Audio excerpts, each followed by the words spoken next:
শ্রমিকানন্দ মহারাজ এখানে বসে রয়েছেন, যে সংগঠন হিন্দুদের জন্য, গেরুয়ার জন্য এত আন্দোলন করছে, সরাসরি কোনো রকমের অন্য কোনো রাগঢাক না করে তারা সোজা কথা সোজাভাবে বলে এসছেন, তাদের অনুষ্ঠানকে নিয়ে যদি এই জিনিস হয় তাহলে এরপর আমি জানি না যে আর আপনারা বলেন, আপনি নিজে বঙ্গীয় হিন্দু সেনার প্রতিষ্ঠাতা, অন্যান্য হিন্দু সংগঠন কি করে তারা রাস্তায় নামবে, কি করে তারা কোন জায়গা থেকে কোনো ঘটনা ঘটলে প্রতিবাদ করবেন, আন্দোলন করবেন।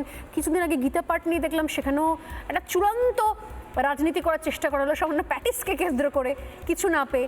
এখন সরাসরি আরএসএস তার অনুষ্ঠান যেন না হয় তার জন্য পুলিশকে সামনে এগিয়ে দেওয়া হলো, কি বলবেন? 2022 সালে যখন বঙ্গীয় হিন্দু সেনা প্রতিষ্ঠা করা হয়, সেই সময়ে বঙ্গীয় হিন্দু সেনার প্রথম যে প্রকাশ্য সমাবেশ হাওড়ার শিবপুরে আমাদের অনুষ্ঠিত হয়েছিল, আপনারাও ছিলেন সেখানে, সাংবাদিক বন্ধুরা। তো সেই সভাটাও করার জন্য আমাকে মহামান্য কলকাতা হাইকোর্টের দ্বারস্থ হতে হয়। আপনি শুরুটা করেছিলেন যে দুর্গা পুজোয়ও আগামী দিনে পারমিশন নিতে হবে। দুর্গাপুজোয় পারমিশনের কথা কেন বলছেন? বিগত দিনেও নিতে হয়েছে। দুর্গাপুজোয় 2023 সালের দুর্গাপূজার অষ্টমীর দিনে মাইক্রোফোনে চণ্ডীপাঠ হচ্ছে বলে দক্ষিণ কলকাতার খিদিরপুরে কারা থাকেন আপনি জানেন, ওই আমাদের জনাব সাহেবের মিনি পাকিস্তান গোছের কিছু একটা। তো সেখানে যে মিনি পাকিস্তানের যে সমস্ত অনুপ্রাণিত জীবেরা থাকেন, কাজী সাহেব আরও ভালো বলতে পারবেন, কারণ ওখানেই তো উনি বন্দে মাতরম জাতীয় সঙ্গীত গাওয়ার জন্য প্রেরিত হয়েছিলেন দেশের মধ্যে দাঁড়িয়ে। ওটা তো পাকিস্তান তখন থেকেই ছিল।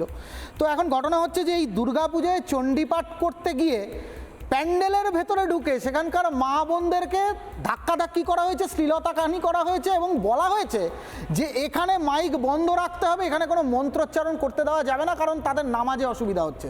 সোনালি 5 বার মুসলমান সমাজ নামাজ পড়েন, আমাদের তো তা নিয়ে কোনো আপত্তি থাকে না।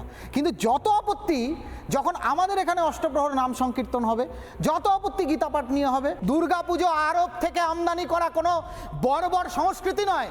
দুর্গাপুজোর মূর্তি পূজাকে যারা বলছে যে মূর্তি পূজক যারা, তারা কাফের, তারা মুরতাদ, তারা মুশরিক, যারা মূর্তি পূজা করে তাদের মুণ্ডচ্ছেদন করা উচিত। তাদের অনুকরণ করে যখন রাজ্যের পুলিশ মন্ত্রী, স্বরাষ্ট্রমন্ত্রী, এখন তো আবার ক্রীড়ামন্ত্রী, এখন তিনি তো ক্রীড়া দপ্তরও সামলাচ্ছেন, এখন ক্রীড়া দপ্তর সামলাচ্ছেন।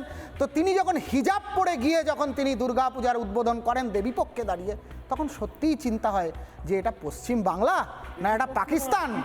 পিতৃপক্ষে উদ্বোধন, আমি সংশোধন করে নিচ্ছি, পিতৃপক্ষে উদ্বোধন হিজাব পরে, বৃষ্টি পড়ছে 2-1 ফোঁটা, হিজাব পরে, ছাতা ক্যারি করতে পারেননি, ছাতা নিয়ে যেতে পারেননি। এ কথা বললে পরে আমরা সাম্প্রদায়িক।